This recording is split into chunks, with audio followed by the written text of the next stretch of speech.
Buenos días, nosotros somos el grupo 3 conformado por David Cuellar, Santiago Mozo, Camilo Torres y quien les habla, Daniela Marroquín.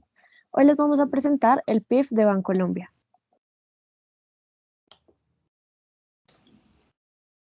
En el primer punto, tenemos una breve descripción de Bancolombia, el cual nos explica tres cosas primordiales.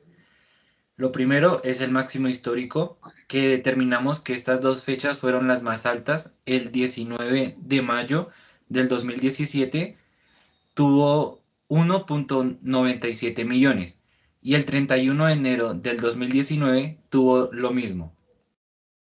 En la naturaleza, es una empresa bancaria que se dedica a proporcionar una línea completa de productos y servicios, incluyendo una banca corporativa, gubernamental, tesorera, entre otros.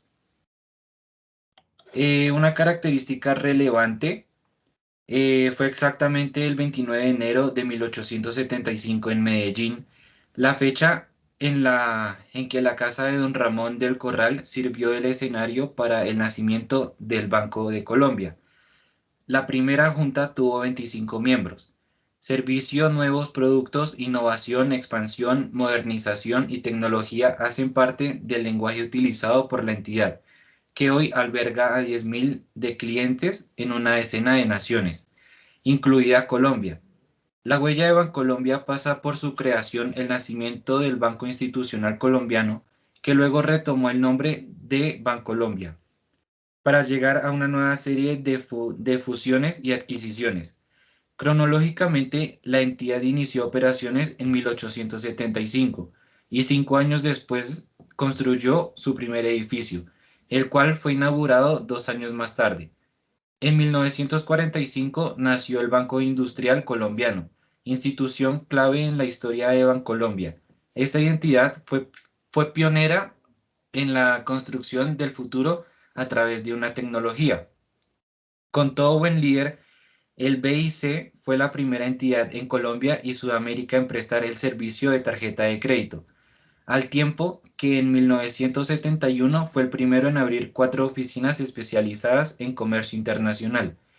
El salto al exterior le dio el Banco de Colombia en 1973 con la oficina en Panamá.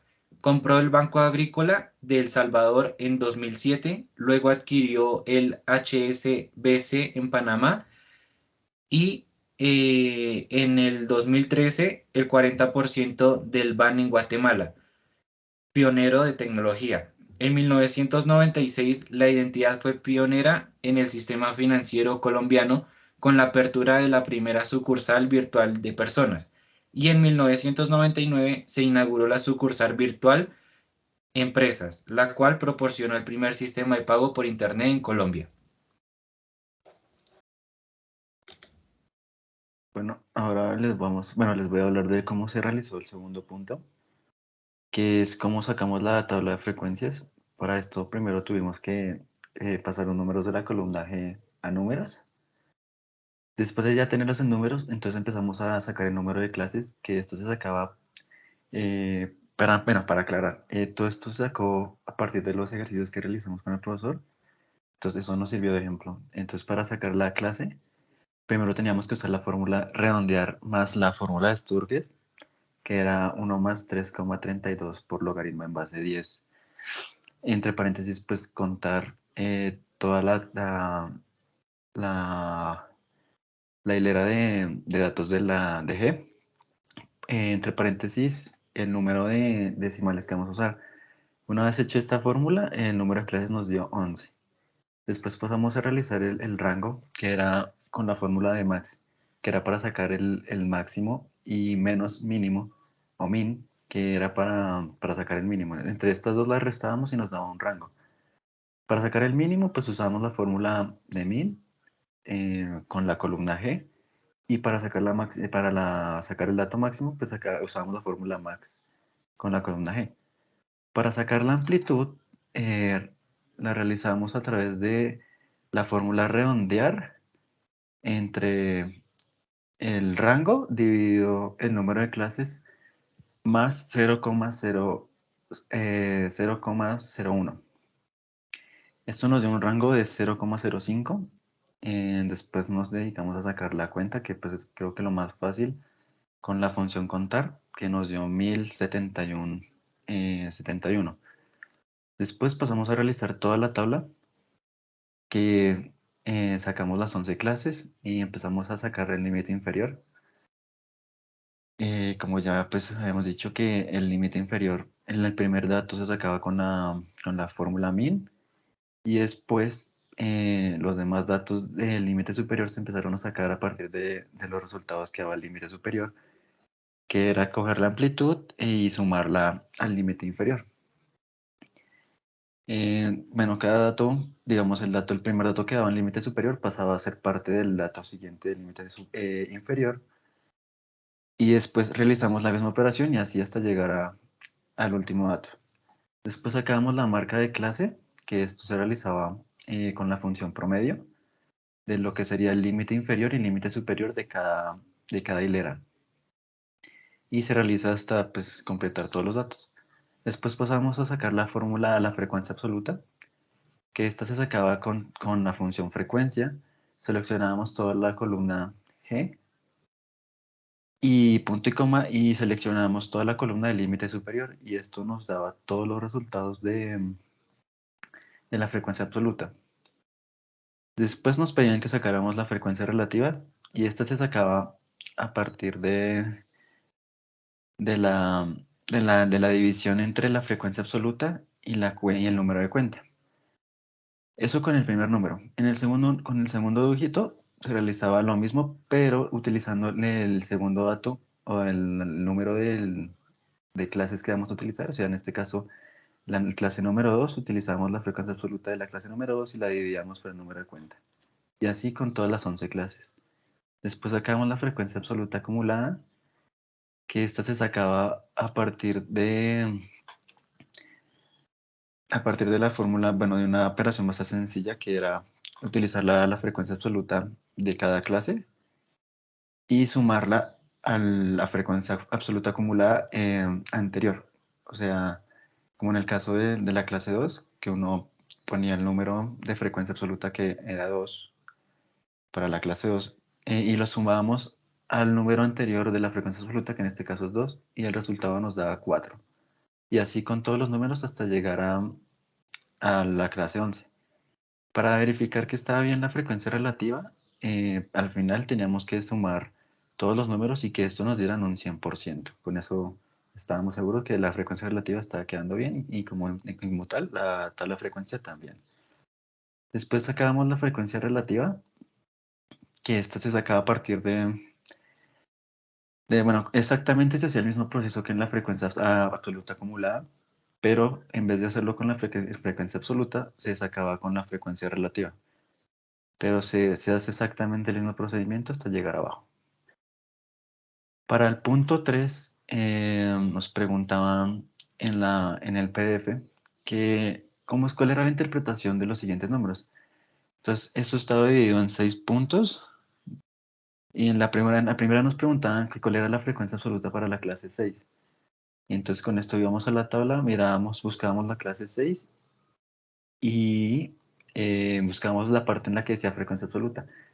Y aquí podemos darnos cuenta que la frecuencia absoluta de la clase 6 es 0. El segundo punto nos pregunta cuál es la frecuencia absoluta acumulada para la clase 7. Entonces, pues hacíamos exactamente el mismo procedimiento, miramos el número de clase 7 y nos íbamos para la frecuencia absoluta acumulada, que en este caso nos da 1069. Para el 3, nos preguntaban cuál es la frecuencia relativa acumulada para la clase 6. Entonces íbamos a la tabla, y en esta podíamos observar que para la frecuencia relativa acumulada de la clase 6 era un 99.8%. Para el punto 4, perdón, la frecuencia relativa para la clase 3 nos preguntan.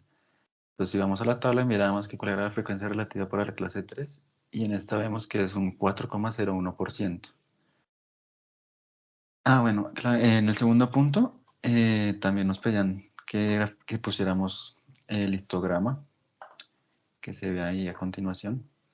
donde se puede ver que el número mínimo que aparece de los datos corresponde al límite inferior, y el máximo y el último dato de toda la tabla corresponde al máximo. Al máximo.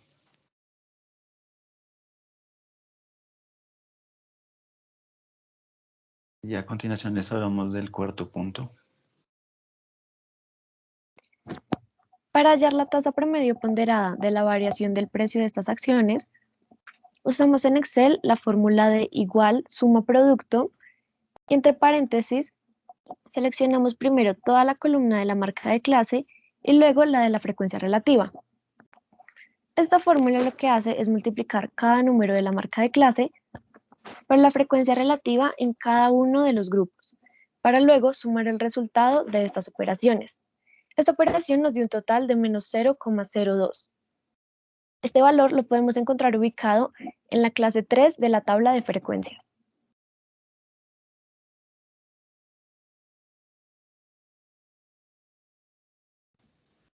Para hallar la varianza, lo único que hicimos fue usar la fórmula de suma del producto, entre paréntesis, frecuencia absoluta por marca de clase, cerramos paréntesis, menos la cuenta, por potencia del promedio ponderado dividido la cuenta menos 1.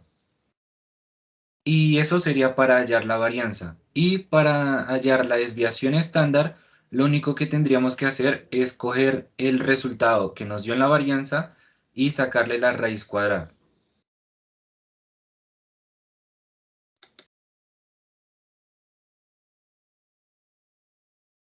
En el caso del coeficiente de varianza, el coeficiente de varianza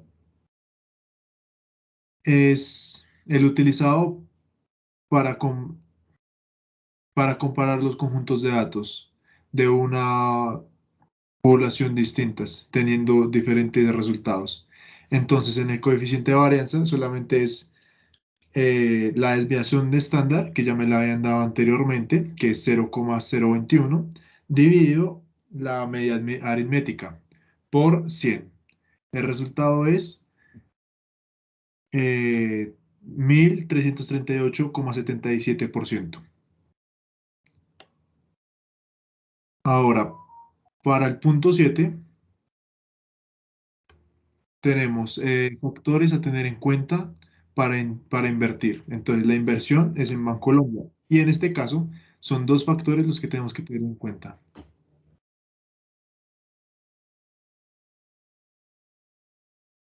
El primero de ellos es el factor macroeconómico. El factor macroeconómico influye en las decisiones de los inversores. Si la inversión se ve reflejada positivamente, es probable que haya un crecimiento económico, ya que ofrece buenos rendimientos en tiempos de expansión. El segundo factor a tener en cuenta son la varianza de los tipos de intereses. Aquí los bancos de cada país deciden bajar y subir los tipos de intereses en función de cómo se espera que vaya la economía.